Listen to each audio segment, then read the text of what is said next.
अस्सलाम वालेकुम रहमतुल्लाहि व बरकातहू। दोस्तों आज हम कुवैत की कुछ बड़ी और इम्पोर्टेंट खबरें जो आ रही हैं वो आप तमाम दोस्तों के साथ शेयर करने वाले हैं। जो कुवैत में रहने वाले, काम करने वाले जितने भी लोग हैं उन तमाम लोगों के लिए काफ़ी ज़्यादा बड़ी और इम्पोर्टेंट होने वाली है। पहली अपडेट जो प्राइवेट सेक्टर में काम करने वाले वर्कर हैं उन लोगों के लिए है कि अगर आपका कोई भी मसला है तो आप तमाम लोगों के लिए हॉटलाइन नंबर जारी किया गया है। और ये hotline number Kuwait society for human right के अध्यक्ष जो हैं खालिद अल हमीदी, उनकी तरफ से ऐलान किया गया है कि कुवैत के अंदर जो काम करने वाले प्रवासी वर्कर हैं उनकी अधिकारों के लिए हॉटलाइन नंबर जारी किया गया है कि अगर उनका कोई मसला है तो इस हॉटलाइन नंबर पर आप कॉल करके अपनी शिकायत जो है वो कर सकते हैं। हॉटलाइन नंबर पर आपको अगर अरबी नहीं आती है तो आप उर्दू में भी बात कर सकते हो, हिंदी में भी बात कर सकते हो, फिलिपीन में बात कर सकते हो और इंग्लिश में भी आप बात कर सकते हो।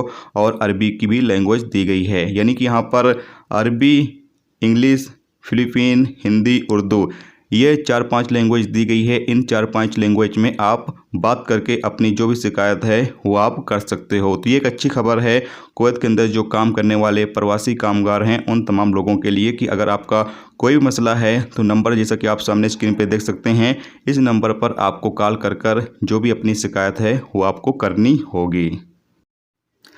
अगली अपडेट ये है कि मिनिस्ट्री ऑफ हेल्थ ने रमज़ान के मुबारक महीने से पहले मस्जिदों के इमाम, मुअज्जिन और सभी तरह के वर्कर जो मस्जिदों के अंदर काम करते हैं उनको टीका लगवाने के लिए अनिवार्य कर दिया है। यानी कि कुवैत के अंदर जितनी भी मस्जिदें हैं उनमें जो मुअज्जिन होंगे, इमाम होंगे या फिर बाकी जो साफ़ सफाई करने वाले वर्कर्स होंगे उन तमाम लोगों को रमज़ान से पहले टीका लेना ही होगा। ये एक नया कानून का ऐलान किया गया है कि जितनी भी मस्जिद कुवैत के अंदर मौजूद हैं तमाम मस्जिदों में जो इमाम, मुअज्जिन और काम करने वाले वर्कर हैं उनको रमज़ान से पहले टीका लेना ही होगा। ये अनिवार्य करार दे दिया गया है, एक नया कानून लागू किया गया है मिनिस्ट्री ऑफ हेल्थ की तरफ से।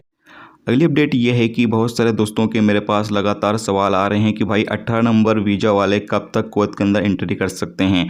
तो आपकी जानकारी के लिए बता दें कि अभी तक 18 नंबर वीज़ा वालों की एंट्री के हवाले से कोई भी अपडेट नहीं है। जैसे ही कोई अपडेट आती है, कोई जानकारी आती है, वो आप दोस्तों के साथ शेयर जरूर करेंगे। फिलहाल जब तक कोई अपडेट नहीं आती है जब तक हम आपको कोई भी अपडेट नहीं दे सकते हैं। और जैसे ही फ़्लाइट ओपन होगी तो उसके बाद ही जहां तक अंदाज़ा है कि जो 18 नंबर वीज़ा वाले हैं उन लोगों की एंट्री होगी। तो जैसे ही कोई ऑफिशियली अपडेट आती है इंशाल्लाह फिर हम आपको ज़रूर से अपडेट करेंगे। तो आज की वीडियो में बस इतना ही। उम्मीद करता हूँ ये वीडियो आपको पसंद आई होगी।